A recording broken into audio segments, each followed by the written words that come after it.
to shit myself. And that's how we started. Hello and welcome to the Yes! MegaMonsterCast, where today we're talking about episode, what is it, 22? 2. Yeah, 22 of Ultraman Arc. I'm Nick, with me are Alex and Josh. Hello. And there. And this episode's about the Son of Man. this episode is creepy as fuck, and I love it. It was definitely weird. Like the fucking apple face. Yeah, it's a Yeah, the painting. apple face Yep. was weird. It's a painting. Mhm. The Son of Man. All right. By Margaret. So this episode is Or however you really, pronounce her name. really interesting. Because this Yeah, entire Her name episode. Margaret. All right, right on. Oh my god, that is a direct reference. Yeah. Nick, you need to look this up before you continue. Okay, 1 second. Say it again. Son of Man painting, and you'll find it. All right, I'm looking this up. I did Oh, yeah, not catch this reference. I am apparently not cultured. Oh yeah, yeah. There we are. Yeah, that is. I exactly have an it. art degree for a reason. I have science degrees, damn it. All right. Yeah. That is 100% a direct reference. Yeah. I told you. He told me, I told you. Yep, yep. Yeah. This episode starts with Yuma kicking his shoe off, and then becomes a cerebral experience on the nature of humanity, memories, and reality itself in a weird way.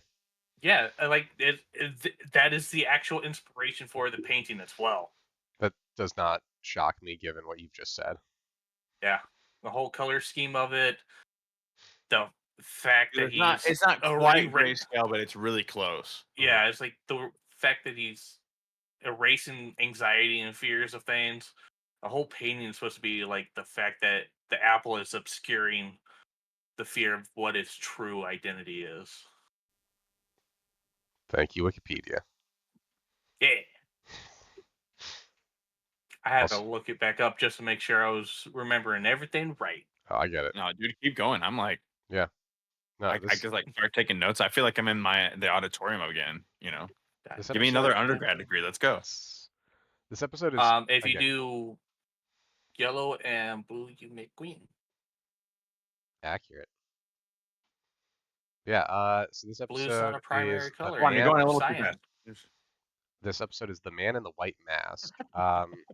It was directed by Tomonobu Koshi, who directed was like either the assistant director or like a staff director for a bunch of different episodes of this franchise as a whole, and a bunch of different entries of the franchise, including he directed Light and Flame and The Towering Terror in Blazar, which Josh and I are very big fans of those.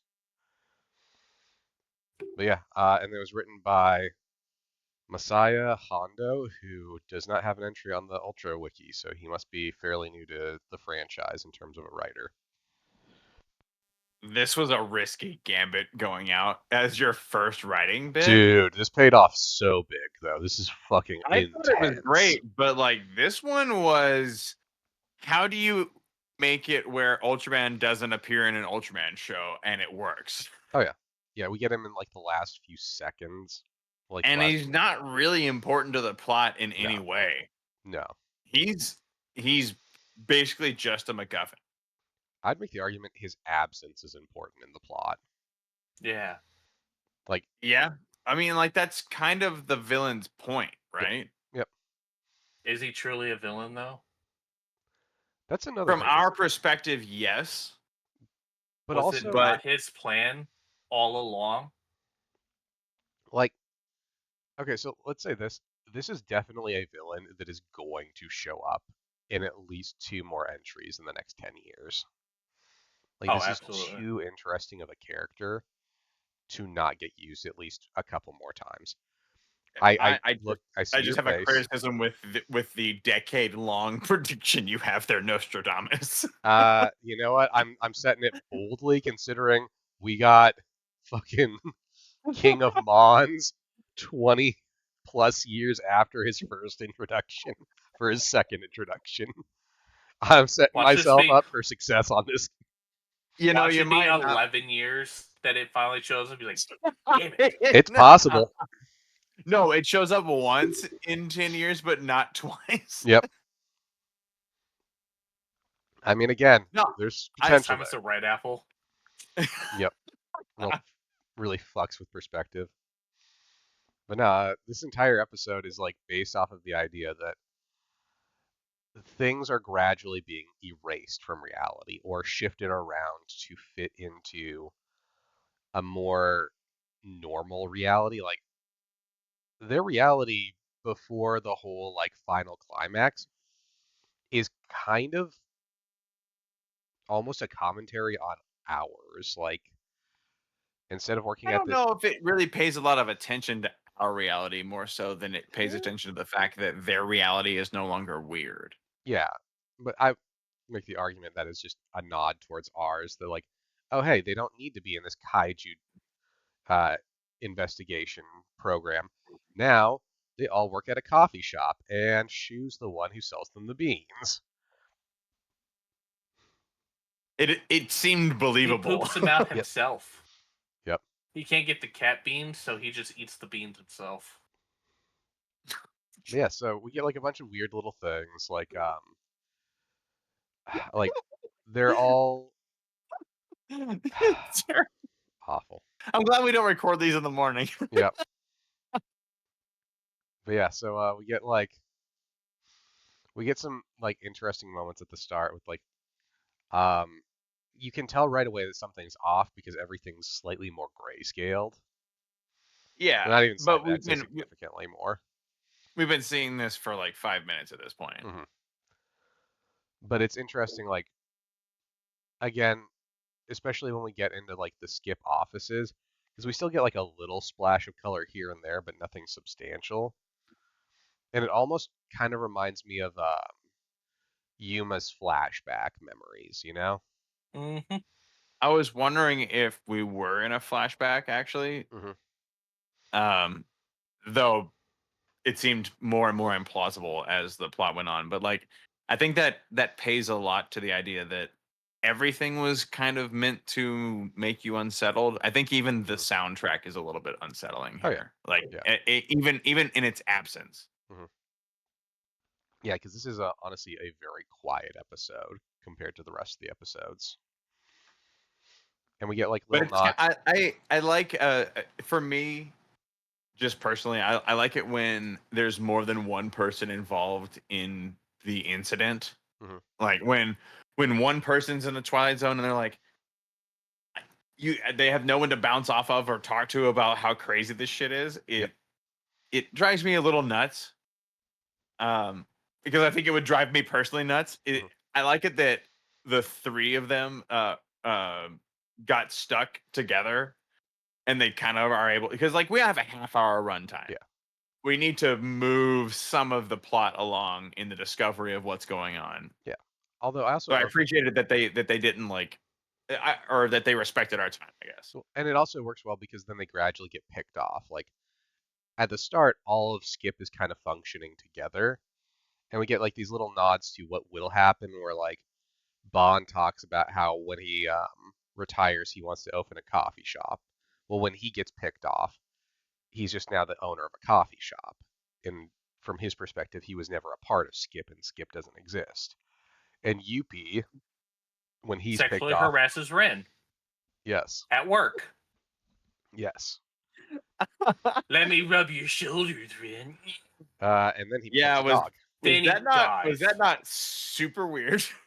I mean, I think Yuppie's just weird in general, and we're The finally fact that it was acknowledging his off problems. camera Yeah. dialogue and it was very where's the soundtrack level? Yeah. Oh yeah. No, like everything about Yuppie is super creepy if you take the soundtrack away. Like when you can't. Everything's creepy with Yuppie when you have soundtrack involved as well. Yeah, but it makes it so much worse. Well, I'm just saying there was like porn dialogue going on. Yep. It was not okay. His head is attached, the tongue comes out. But anyway, we get like all these other little things. Like it's trying to wipe out this creature is trying to wipe out anxiety, and so we get these little things that are erased from existence. Like Yuma forgets his umbrella. He loses an umbrella, and when he goes to the place where he lost it, the woman doesn't know what that Yeah. is because Right. rain has been erased. I mean this as a joke, but kind of not. Mhm. If you took away my anxiety, like what? I don't know what I'd have left. Yep. I mean, I as wouldn't someone have who this chest pain. Okay, okay, let's apply it selectively then. I just need medication, maybe not anxiety eliminated. No, every part of your life that causes you problems needs to just be erased by a creature with an apple for a face that uses a giant Zardoz pillar to destroy things. Ah, Yep. can I have anxiety about having my anxiety erased Nope, that'll by also. those things? Nope, then you're just gonna work in a coffee shop. You have to eat beans and poop them out for people. Yep. To have coffee. Oh, I'm on that side of the Yeah. coffee shop, You're just in a cage shitting out beans. but I have no anxiety. Yeah, but Shu is forcibly like putting a tube down your throat, like it hurts. What if I want it? He doesn't need the tube. Then he does it the other way, and you have to puke the beans out. Yeah, I Yeah. don't want it, and I prefer the tube. So anyway, then we get when Rin is at Skip's building. Now Skip no longer exists, and Yuma shows up. He's like, "Why are we out here?" Well, it's because Skip isn't there anymore. The space is vacant, and the phones aren't working. So Well, we This seems remember fine. Yeah, I was just like, false Hydra. False Hydra.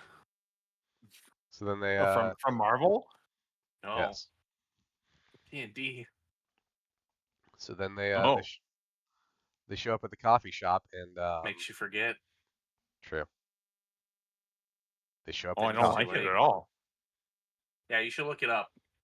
I will.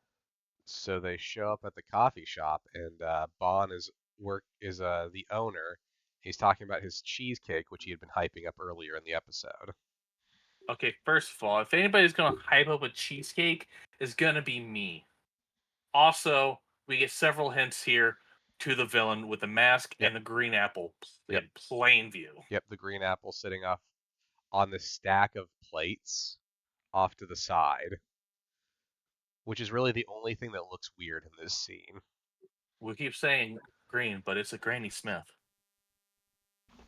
We also get Yuppie's new form.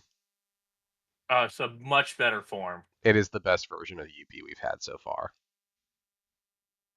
Because now it's a Shiba. It's a sassy little Shiba. And now Shu's arm works correctly again. Don't worry about it. So Yuma, upset by this, breaks his arm. Yep. Just snaps it in half in front of him. Can't have this. This is change. I also love, like, there's a bunch of little things like slam. there's actually kind of a weird reference in this I'll also bring up. So you know how, like, instead of Google they're using this thing Yapool? Yeah, yeah. Yapool is a long-standing Ultraman villain. Sure. Yep. I don't know why they chose to use that as their Google substitute, but yeah, that's a real thing. Huh. Yep. Yeah, so now they can't. Watch that be a really long game foreshadow. I mean, there's a chance that we're gonna get Yapool in the last episode, which I'd be cool with. That'd be a fun twist. But We're getting close. Yeah, so now every reference to rain has been erased from existence. And because rain no longer exists, the injury that Shu got when he like crashed in the rain is now totally healed and back his arm is back to normal because anything that would have led up to that no longer exists. But that might have changed so many things further back in the past, butterfly effect style. Yes. No, never happened. I think it's retconning things that would have happened when it started making changes. So like Shu got injured because rain happened after it first started making changes, and then when it erased rain, it retconned out everything from the point where the pillar started affecting reality. Because they were still talking about how it had rained yesterday, and the pillar's effect was in full force. Okay. I don't think it ever sets that up, but that's my headcanon, is that it started affecting reality like a day or two ago, and it's just gradually Yeah, erasing things that cause. I feel like that properly explains what we observe at the very least. Mhm.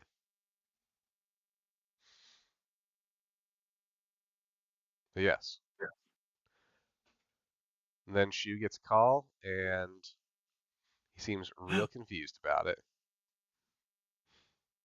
And then Uh-oh. we get a bunch of commercials for stuff that we can't buy because they sell them in Japan.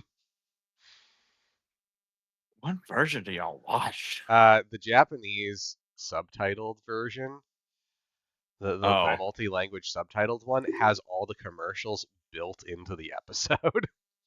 oh, So I get all these like So commercials for like the Ultraman Expo, or like they have a fucking museum and you yeah, get that's how the commercials for that. Blazar one was, Yeah, but yeah, this one's not.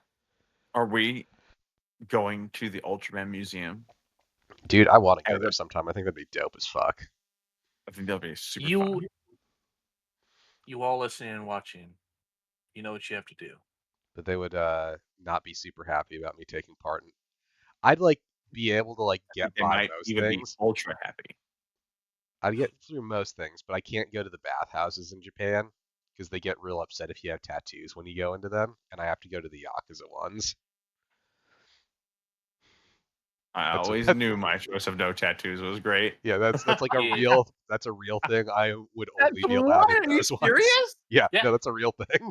If you have Get over tattoos, yourself. yeah, if you have and tattoos, I get to go to the sumo one because I'm fat. yeah. I've gotten fatter since we last seen each other, Alex. I just want to go to the one with the pretty ladies. That's all I want. You can't do that. I can do that. I'm gonna go to the gym. No, you can't do that. You gotta go I to the don't one have with all the. tattoos either. You Mhm. gotta go to the one with all the men. But yeah, so we find other things are Were we gradually reviewing being Ultraman? we find other things are being erased too, like the the man in the white is like erasing Yuma's connection to art, which would have led to Arc as well. Like he erases the art school he went to when he was a kid. Well, like I think he's trying to erase all kaiju, which led Mhm. him to discover Arc, and Arc being impervious to his efforts makes him try to hunt down the source of Arc. Like it's like this Yeah, is actually pretty clever. Like it's several layers deep. yep. Because now he knows that Yuma and Arc are connected. He's aware of this. And as we get like later in the episode, he views this as potentially dangerous to his erasure of kaiju. So he's trying to find a way to erase the connection between Yuma and Arc so that he can create this ideal world of his where kaiju no longer exist. There's no need for fear. Yep. Because to be fair, Ultraman is, and we've had discussions of this in other Mhm. episodes. He is a kaiju. In many ways, Big, yes. he's just a big destructive entity. Anyway, this is where we get our first A glimpse of this strange guy. ident. How do you like his design? How do you like the mask that he wears? Hate the mask, take it off, love the apple. I kind of dig the shells for his eyes. He has little shells for eyes. They Wow, look we like little literally buttholes all winking. three. We literally all three on a granular level disagree because the shells. I'll take everything but the shells. See, I like the entire I like design from top to bottom. I think it works. I love the aspect that it's kind of that the mask kind of makes him look like a wooden puppet. The Mhm. shells just seem out of place to me. Oh, so I actually looked into this a little bit because I was curious. The mask was specifically designed to be a counter to an Ultraman's face. You know how like we have kind of like the mouth on the Ultraman, like the faces for Ultraman has kind of like the pushed back part. Hmm. That's Yeah, it's supposed to like be the lower jaw is like recessed. well, and like you get like a little bit of a curve here. It's supposed to represent like a smiling face, especially with Arc. Aha! And this mouth is supposed to be like Good. very neutral, so it looks like it's emotionless compared to Arc's face. I think that comes across pretty well. hmm It's supposed to be unsettling because of that, and the fact that it has these shells for eyes. And if you look at the strap on the back, the They're strap runs also through shells. shelled. Yeah, yeah. It's again, I think this episode works really well for like just how unsettling every aspect of it is. I really hope that the guy who wrote this writes some more episodes because this is too good. I like that it was still an Ultraman episode, and it felt more diverse than any other episode we've ever watched. Oh yeah. Yeah. And it I also like the intrigue aspect. well, and it works too because it gives like all the like every member of Skip gets some sort of like important character beat. Like they're all doing something at least. Like Bon is there to establish the initial changes. Um, Rin is there to kind of be like there for Yuma to bounce things off and be one of the first to be retconned into a normal person. Shu's there to kind of be the last holdout and show that like he doesn't even like he's their memories are being tampered with too. Like he either can't remember where the GDF is, the GDF doesn't exist, or it's a combination of the two. So at that point, it's to show like that there's this massive, like that hypothetically all like he's the setup for maybe all kaiju are gone because the GDF specifically is there for kaiju defense.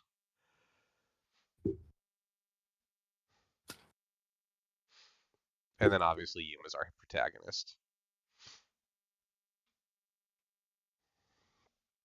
I also love when like Yuma chases down. So the next scene is Yuma chases down this man, and they stop like in the middle of this street, like this walkway, and he sets up that there's this river that runs through there, but no Okay. one can see it anymore. I legit thought he was just pissing himself here. It honestly did kind of look like he pissed himself I'm like, at oh my god, first. he does have a urinary problem. Yep. But yeah, like Like it made first, it went full circle. yep. I stuttered. You could have interpreted it either way. hmm No, As a honestly, it's river pissing himself. I mean, I think it's supposed to like it. That scene is supposed to be very like it sets up Yuma's fear. So I think there's probably a little bit of that, at least in the way it's shot, Oh, while he's also afraid of playing with it. rivers. I mean, there's a lot of water motifs in Oh, this episode. oh yeah. A lot. And then Mhm. we get like that his entire goal is to eliminate suffering, that he just wants to create this paradise, which is noble but also fundamentally misguided. I Because feel like you're all attacking utilitarianism. I mean, like And we'll do it again. it it's taking a fundamental piece of this universe though and removing it. Like But that this, is a part of their this universe. implementation of it didn't even involve taking away freedom.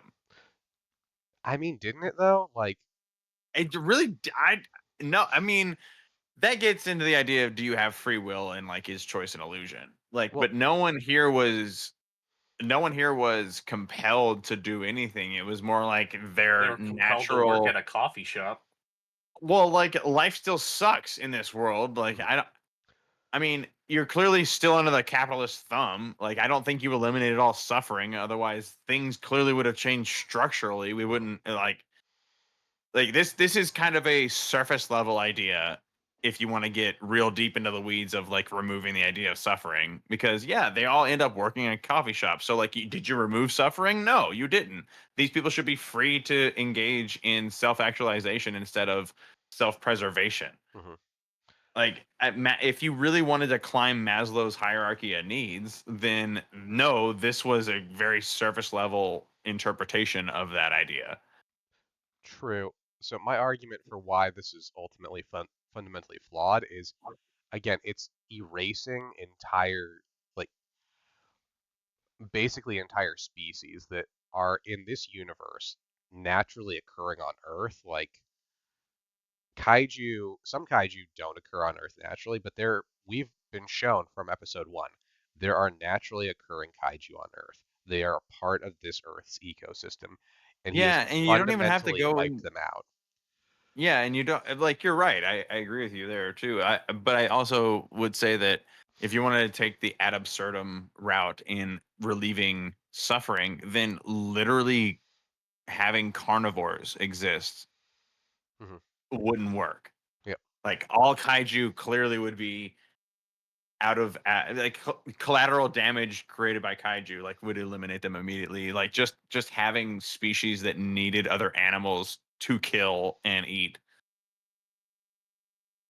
Like I- I'm not sure what the scope of the reduced suffering of our antagonist See, was. I think, If you want to take it to like how far do you want to take that level? and see, that's kind of something that I'm curious to see is how far would that have been taken? Because I don't think that that was the end of where he was going to go. I think that's where our characters stopped him.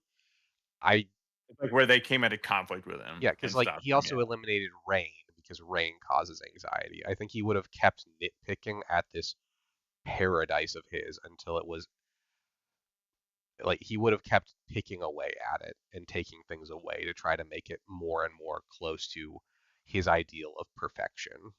Yeah, and I think there the critique is authoritarianism. Hmm. I cause anxiety. Will I go away? Yes.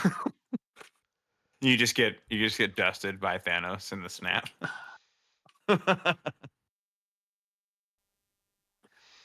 Punch away Yes. at you're like, haha, it fell for my plan.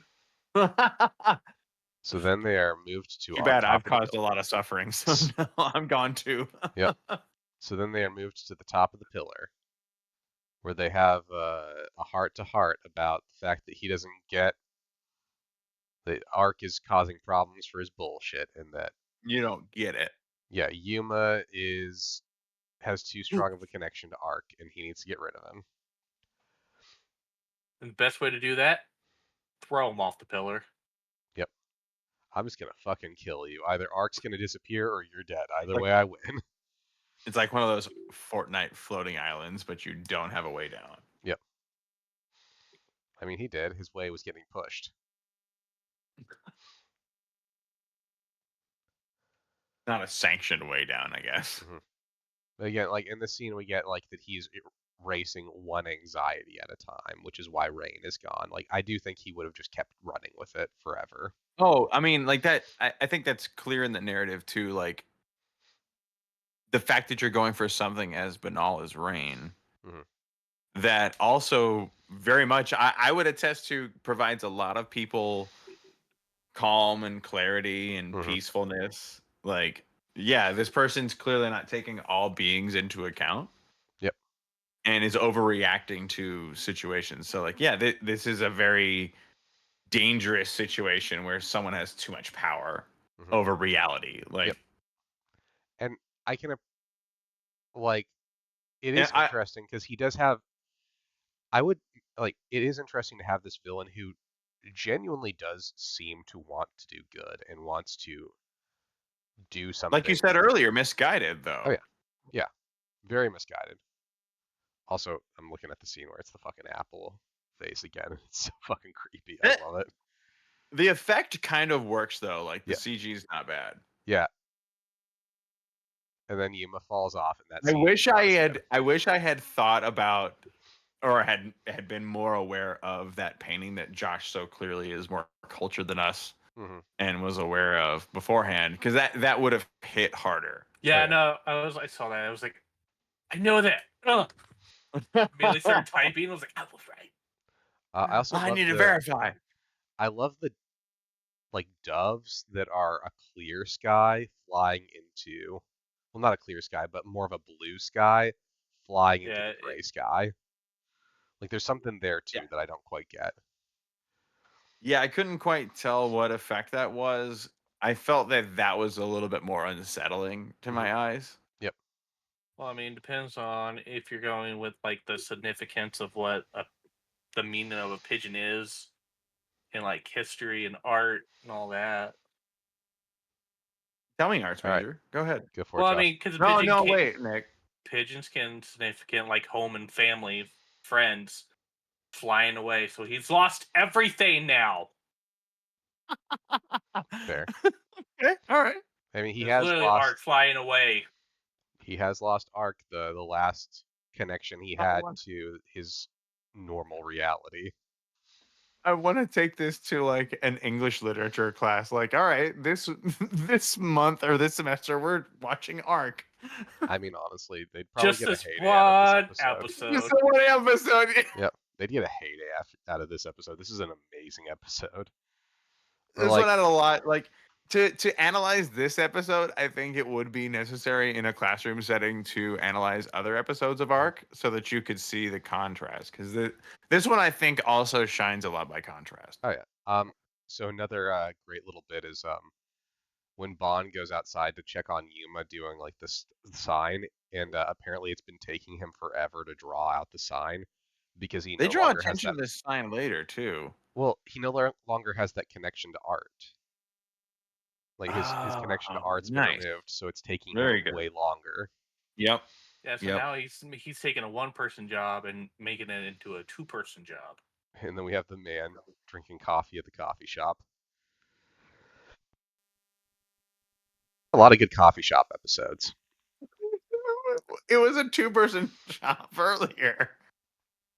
We've had a lot of good coffee shop episodes of Ultraman. We've had so many recently. Yep. There's a lot of revolving Well, it's because of what the significance around of coffee. coffee is in It's energy. It's fuel. It's happiness. this Demore. It's life. It's bean juice. Someone has to be Bean Daddy. That sounds dirty as What fuck if you think about it too much. the fuck is Yeah. happening? Good old We're learning Bean about art. Daddy. So anyway, then Yuma's walking through this gray landscape, which I feel like at this point, like it seems even more gray than it did at the start of the episode. I can't say that for sure, but it feels like it at least. And maybe that's just because Yuma's finally lost all of his connection to his original life, but it just feels more desolate now. Then we get It's definitely the same tone, but oh yeah. he's in an area Right. with less color. And then he reaches out All to the try greens and blues aren't there no more. to yeah. Well, then he reaches out to try to touch like the space where the art um school was, and when he reaches out and touches like where it used to be, his hand is covered in chalk dust, Yeah, and he has a real Neo moment. Yep, that recreates his drawings of Ark, which allows him to resurrect Ark so he can fight against the Pillar. Except for they messed up. They only show 3 Ultramen going in there. There should be 2 more. The Saturn one and the Galaxy one. No, it should be the Galaxy one and the Blazar one. Oh yeah. There's also the Saturn armor, which I we wish they don't would see. bring that in. I do too. The Saturn armor's cool looking. I wish it wasn't was a live show one. Guess we'll have to go see it over in Japan. I don't know if they're running that live show anymore. I think there might be like tapings of it, but I don't think they're subtitled. Yeah, so then Ark shoots his energy beam at the pillar and destroys it, restoring reality in the color. Yeah, he's got to shoot this gray full of color. And then it looks like a bunch of jelly beans are falling from the sky. Yo, I literally thought they were bouncy balls. I kind of got that bouncy ball feeling too. I could see it.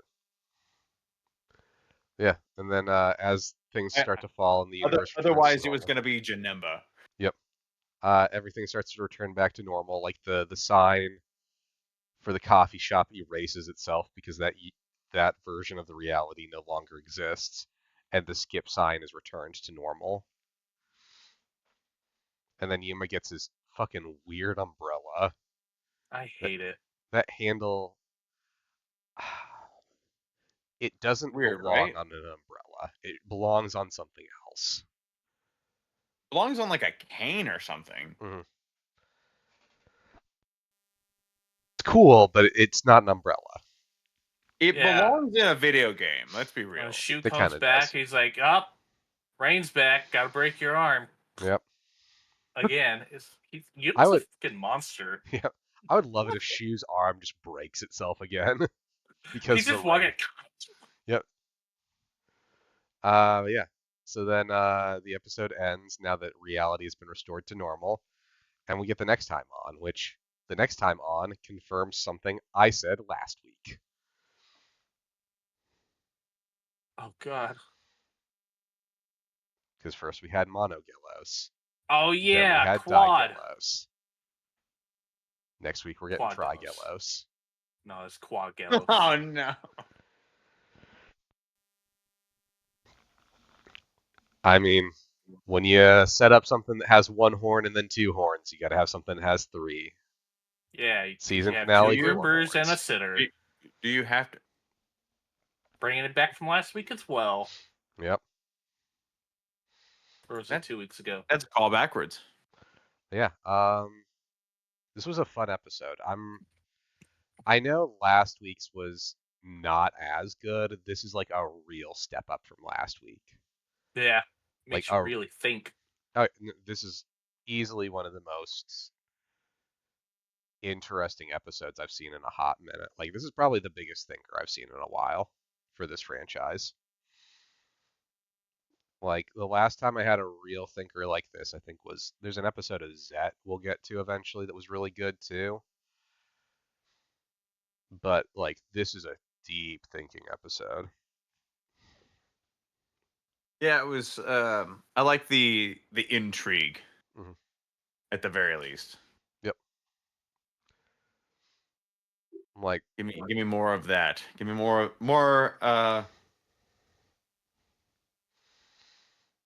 More mystery, more Westworld. Yep. I mean, if you want like a real deep thinker, again, at some point we're gonna have to watch Kamen Rider Geats. That show has some like you know how like we get like episode of the week for this show with like maybe a couple like 2 or 3 parters and the one real Sure. 4-parter. That one just has like story arcs where it's like 6 to 8 episodes are all one story. I like that idea that we get a longer arc. You get more time to ruminate. It's really good. At some point we're gonna have to touch on that show. It's also like super easy to watch because it's streaming on like 6 different services. But yeah, this was a good episode. Any final thoughts before we call this one? I like when they throw stuff in that I actually care about. Which is why we're gonna get more Bazonga at some point. Yes! Give me And Bazonga. Gidos. I love Gita. All right, tune in next time But when we not get that nothing bitch but ass Beginning. Gangular. God damn it! All right, bye bye.